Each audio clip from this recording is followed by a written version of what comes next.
Estamos chegando mais uma vez aqui na Igreja do Evangelho Quadrangular para falarmos então do último episódio da série As Igrejas do Apocalipse. A gente até agora começou falando sobre Éfeso, Esmirna, Pérgamo, Tiatira e também a gente conversou bastante sobre Sardes. A semana passada falamos sobre Filadélfia e essa semana, para fechar a série Igrejas do Apocalipse, vamos conversar sobre a igreja de Laodiceia.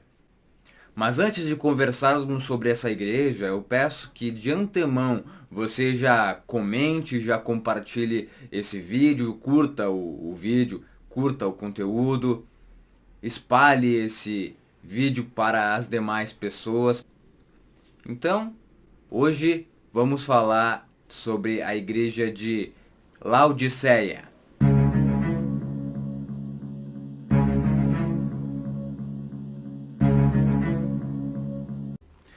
Para nós iniciarmos então, a gente precisa compreender o contexto, de Laodiceia.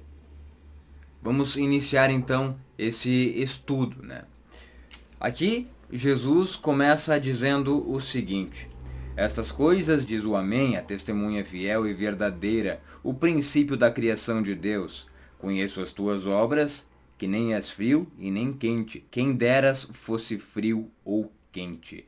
Assim, porque és morno, e nem és quente, nem frio, estou a ponto de vomitar-te da minha boca. Então Jesus já começa de maneira bem forte ali, bem incisiva, quando ele fala isso para Laodiceia.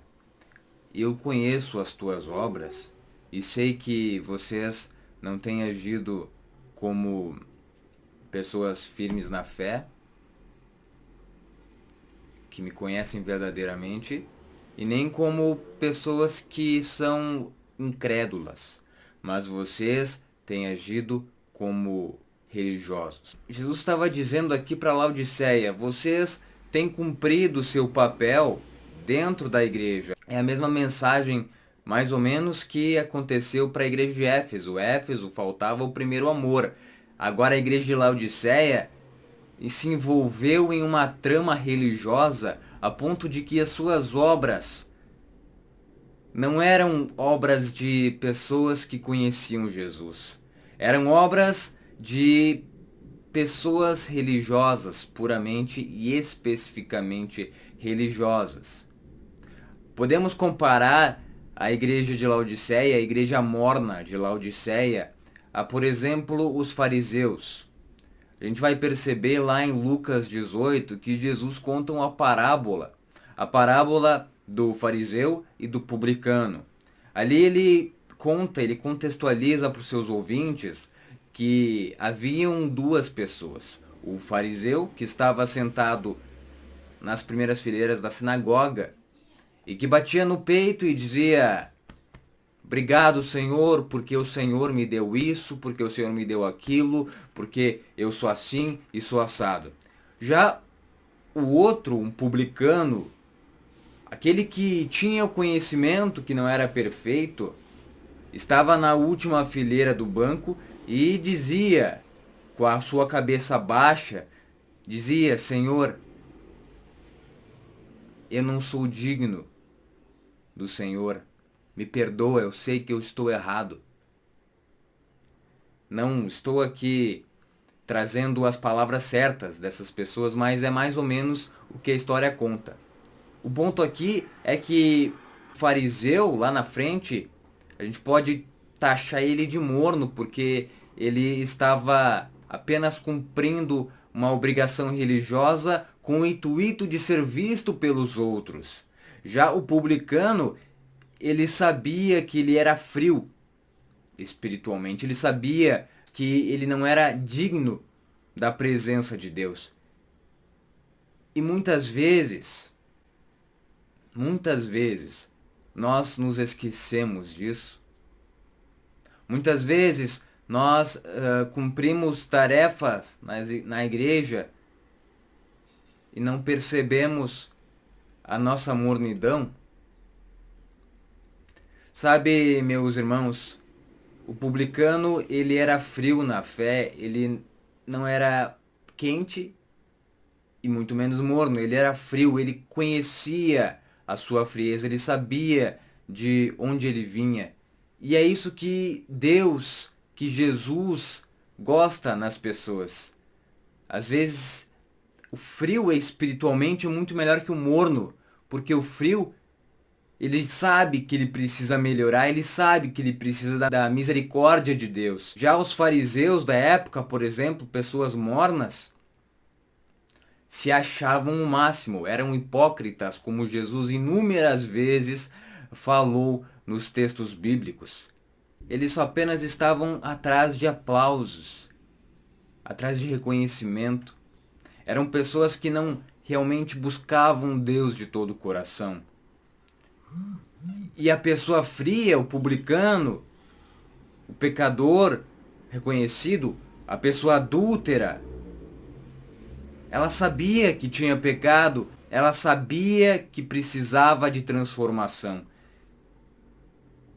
E é por isso que Jesus se sentava à mesa com essas pessoas. Se a gente for analisar, por que Jesus se sentava à mesa com pessoas que, aos olhos da sociedade naquela época, eram pessoas desprezadas? Porque elas reconheciam Jesus como Filho de Deus e como uma esperança de transformação de vida. A transformação de um escravo do medo para um filho de Deus. E é justamente sobre isso o Evangelho.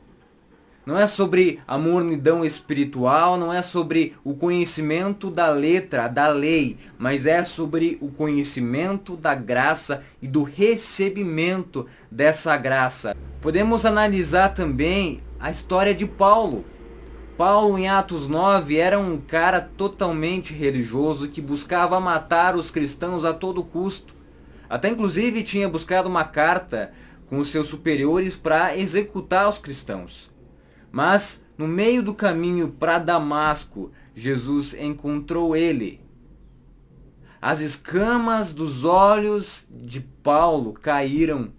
As escamas da religiosidade dele caíram naquele momento. A gente precisa compreender que na verdade a religiosidade não vai nos levar a nada, mas que pela graça de Deus nós somos salvos e é através dela que a transformação acontece. Porque se Paulo não tivesse sido encontrado por Deus, ele continuaria cego espiritualmente, miserável espiritualmente. Ele não tinha o conhecimento de Jesus como seu Senhor e Salvador. Quando a Bíblia diz que Jesus não veio para os justos e sim para os pecadores, na verdade todos nós somos pecadores, não existe um justo sequer. Só que as pessoas, elas muitas vezes não reconhecem que precisam de Deus. E o que afasta nós da presença de Deus é justamente o nosso orgulho, o orgulho da humanidade. Dando sequência ao nosso texto, aqui diz: pois dizes, estou rico e abastado, e não preciso de coisa alguma, e nem sabes que tu és infeliz, sim, miserável, pobre, cego e nu. É justamente o que nós estamos comentando aqui. Quando nós não reconhecemos que somos miseráveis diante de Deus, que somos pobres diante de Deus, é impossível que Ele venha transformar a nossa vida. E a igreja de Laodiceia estava passando por essa situação. Eles estavam abastados, ricos, não reconheciam o seu pecado, e isso estava afastando eles de Deus, e aqui Jesus quer trazê-los de volta. E aqui na sequência, Jesus diz: aconselho que de mim compres ouro refinado pelo fogo para te enriqueceres, vestiduras brancas para te vestires, a fim de que não seja manifesta a vergonha da tua nudez, e colírio para ungires os olhos, a fim de que vejas. Quando nós nos achamos a última bolachinha do pacote, quando nós estamos numa comunidade cristã onde nós não reconhecemos que precisamos da graça de Deus, a religiosidade acaba nos envolvendo. A religiosidade, a mania de querer olhar a trave do irmão, ao invés do tronco que tem nos nossos olhos. E isso acaba fazendo com que a nossa comunhão espiritual com Deus acaba sendo prejudicada. Nós precisamos compreender aqui que Jesus está orientando a igreja de Laodiceia e está nos orientando também nesta terça-feira a comprar dele ouro refinado. Nós precisamos comprar a fé, ou seja, adquirir a fé em Cristo, a fé genuína, aquela mesma fé que Jesus disse: se vocês quiserem ser o primeiro, sejam os últimos e sirvam a todos. Jesus falou isso lá em Marcos 9:35. Que Jesus está dizendo no versículo 19: eu repreendo e disciplino a quantos amo. E ele no 20, no versículo 23:20, ele vai dizer aquele versículo tão conhecido: eis que estou à porta e bato.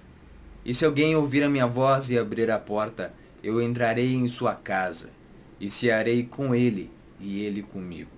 O pano de fundo desse capítulo, desse versículo, é justamente a mensagem à igreja de Laodiceia. Não é mensagem aos incrédulos, aos que não são crentes. Muitas vezes a gente utiliza esse versículo como evangelização, e realmente pode ser utilizado. Toda a Bíblia é um livro de evangelização, é um livro de boas notícias que pode ser e ter que ser espalhado por toda essa terra. Mas aqui eu quero que você preste atenção que Jesus não está falando para aqueles que não o conhecem. Jesus está falando isso para a igreja de Laodiceia, para uma igreja que estava e tinha um certo conhecimento de Jesus. Jesus está dizendo tanto para mim como para você: eis que estou à porta do seu coração, batendo. Opa! Se Jesus está batendo na porta do meu coração, só pode que ele está de fora. Então Jesus, ele estava dizendo: igreja, eu estou aqui fora, vocês precisam abrir a porta para mim. Cara, como é que pode uma igreja tendo Jesus do lado de fora? Uma igreja que quer ser igreja, mas a presença de Deus, que é o principal, que precisa ser o principal, não está ali. E é isso que ele está dizendo para Laodiceia: vocês estão me deixando de fora. Eu estou batendo a porta. Estou batendo a porta. E se alguém ouvir a minha voz? Então, ele tem essa expectativa de que a igreja de Laodiceia ouvisse a voz dele e abrisse essa porta. E quando a igreja de Laodiceia abrir a porta, então ele vai entrar e vai ceiar com ela e ela com ele. O mais curioso é que quando a gente abre a porta para Jesus entrar na nossa vida, que muitas vezes não quer dizer nada, nós estando na igreja, o que Deus leva em conta é a nossa comunhão com Ele. Então, quando nós abrirmos a porta do nosso coração para Jesus, Ele automaticamente entra. Olha que bacana, cara. Que legal isso aqui. Cara, Ele entra, velho, e tem comunhão conosco. A ceia aqui, que Jesus diz, é considerada uma das principais refeições, pelo menos naquela época. Era considerada uma das principais refeições de uma família, de uma pessoa. E Jesus está dizendo: cara, se vocês abrirem a porta para mim, eu vou entrar na casa de vocês e vou comer junto com vocês a principal refeição do dia. Eu vou estar em comunhão com vocês. Eu vou estar nos momentos mais importantes da sua vida.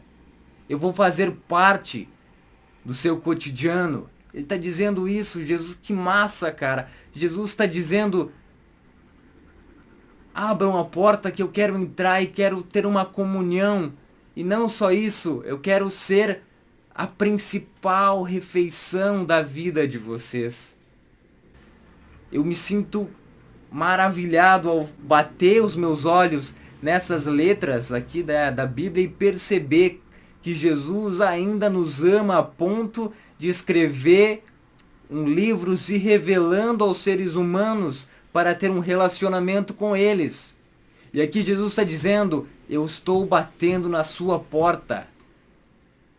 Eu estou aqui, estou chegando, eu já cheguei, estou batendo na porta. Se você abrir a porta, eu entrarei na sua casa e cearei com você e você comigo na principal refeição do dia. Eu te convido a refletir. Nós estamos fazendo tudo o que nós estamos fazendo, as nossas atitudes estão sendo realizadas com Jesus, ou simplesmente nós pegamos Jesus, colocamos do lado de fora da igreja e estamos realizando as tarefas de forma mecânica e automática. Eu quero que você fique atento, porque a partir da próxima semana a gente vai estar trazendo uma nova série. A série chamada Fruto do Espírito. As 9 características do fruto do Espírito. E vamos passar a estudar um por semana, a fim de que a nossa vida seja uma vida cada vez mais parecida com aquele que nos amou primeiro. Jesus